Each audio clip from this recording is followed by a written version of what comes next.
you think of this from an engineering perspective, because that's what all technology is, it's just engineering better innovations, is that we can think of up to this point in human history, last 4,000 years, as having a series of ships that have uh, a hole in their hull. So they're taking on water and they're slowly sinking.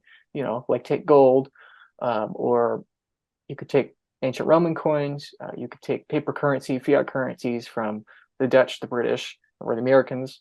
And all these forms of storing energy have that kind of energy leak. And the problem is that as the value of that energy goes up, as the value of that gold or that fiat currency or whatever goes up, the incentive increases to dilute it.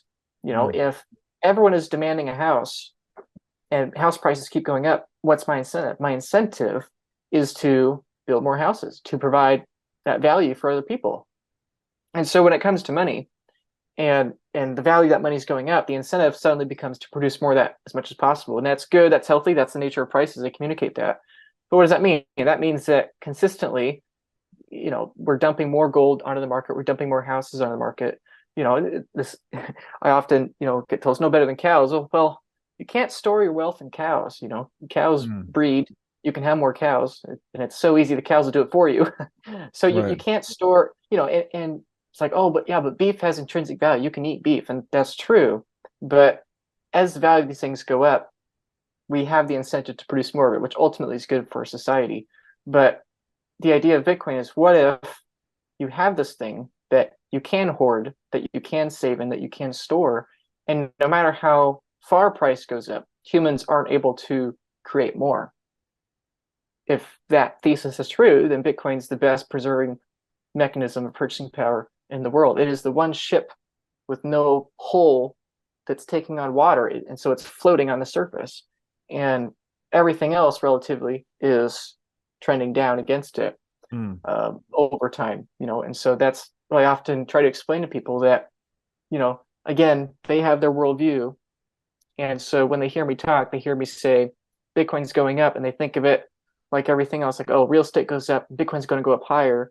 That doesn't make sense to them, because I think, okay, house I can live in, beef I can eat, but Bitcoin's going to go up and it's out of thin air. And when in reality, the argument is that because it's not analog, because it's this digital thing, it's just Mm. information, a unique set of information, that means that unlike everything that's analog, it actually can be finite.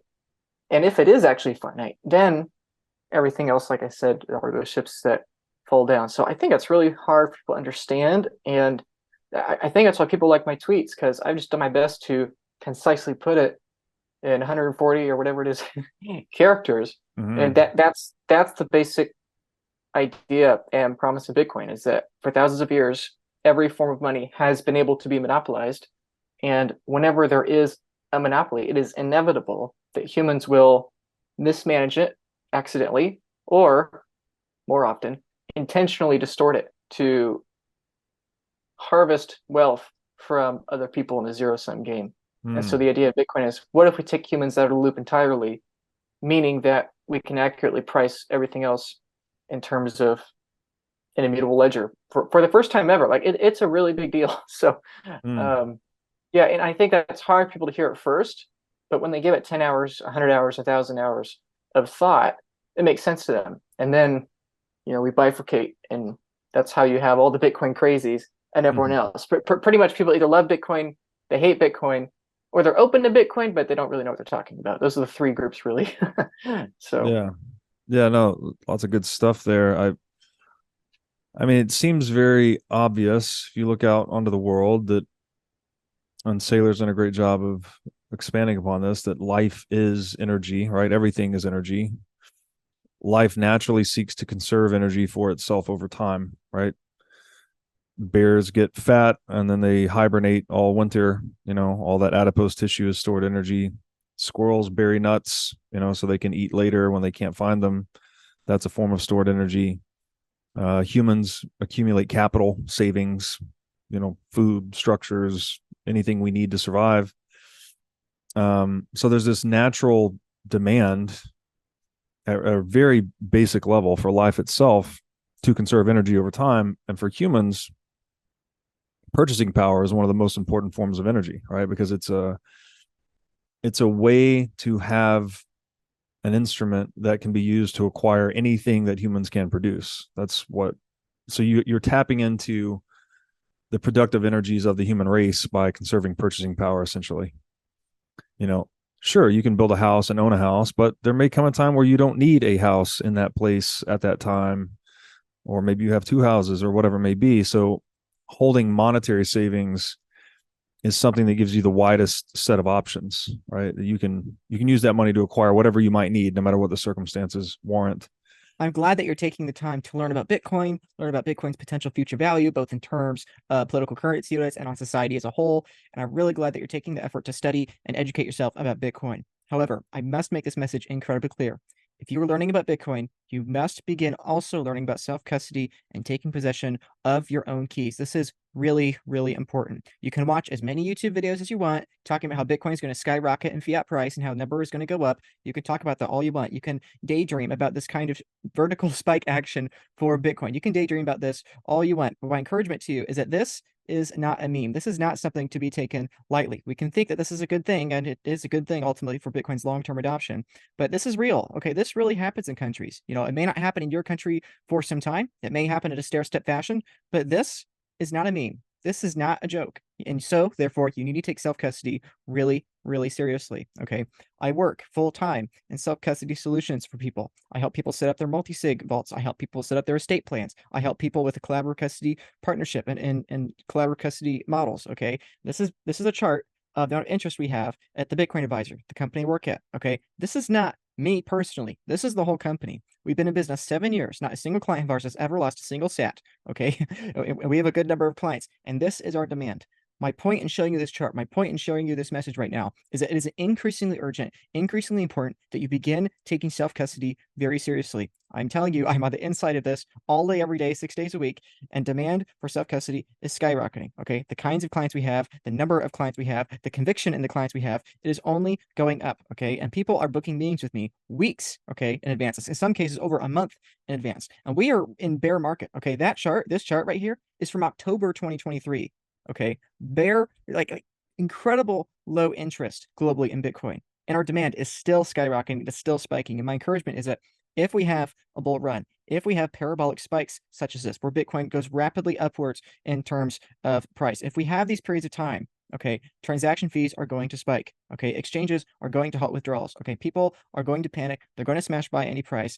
Okay, it's going to be increasingly difficult to have any time with people to help you in your self-custody setups. So first and foremost, whatever you do, whether you work with me at the Bitcoin Advisor, whether you go somewhere else, whether you figure it out on your own, whatever the case, please start figuring out self-custody, hot wallets, cold wallets, cold wallets, single sig, multi-sig, whatever you do, just start figuring it out now, because I'm increasingly alarmed by the number of Bitcoiners that do not have self-custody. So please, if you have any Bitcoin self-custody, but especially if you have a large amount of Bitcoin in self-custody, please start taking this stuff seriously, because it's only going to be increasingly important in the future. And so if you'd like to work with me, if you'd like to hear my opinions, perspectives, and ideas on this topic, you can find me at the Bitcoin Advisor. This is precisely why I work at the Bitcoin Advisor, because I believe this is such an important topic here, okay? You can find me there. You can have expert guidance on how to self-custody Bitcoin, to buy, secure, and store it properly for the long term. We can have tailored strategies for you, what your long-term vision is, both for yourself, your own individual future, your retirement, and for your future generations as well. Again, multi-sig vaults, estate plans, all these things for you.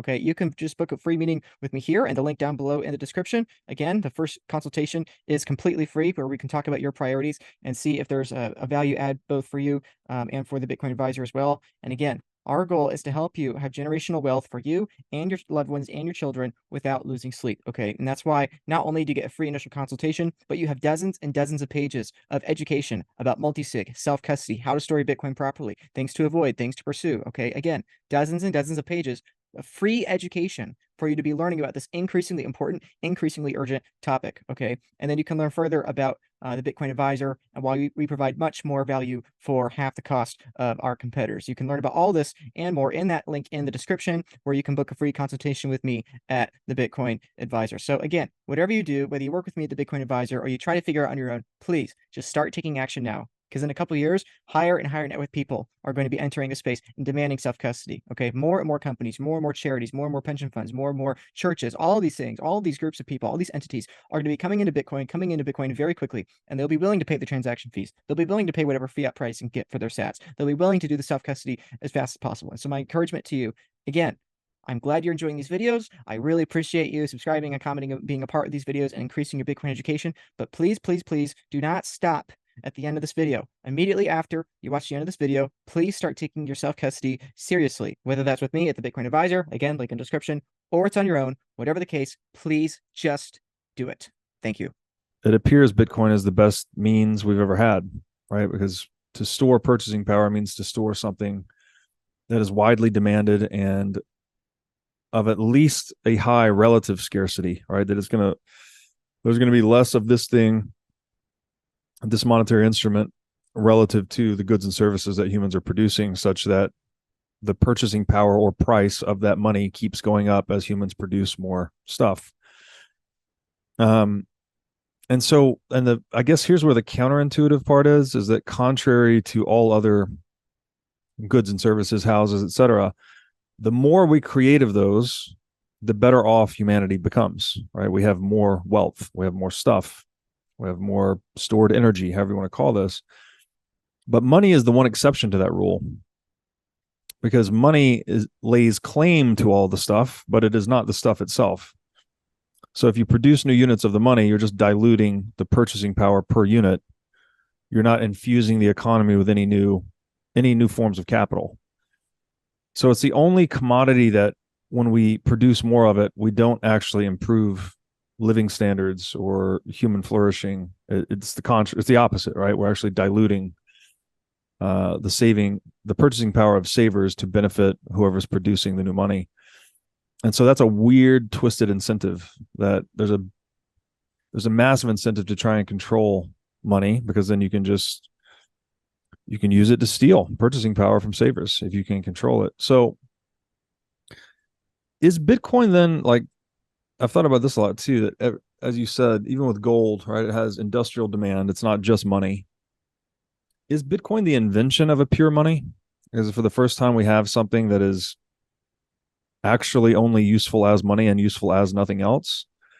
And if so, what does that mean for the world? Is this really going to be like a before Bitcoin, after Bitcoin paradigm, where we'll look back on this historically and think, we had all these approximations of money before Bitcoin, and then finally we discovered something that's a pure money. And what does that do? Where does that take us? What kind of future does that take us into?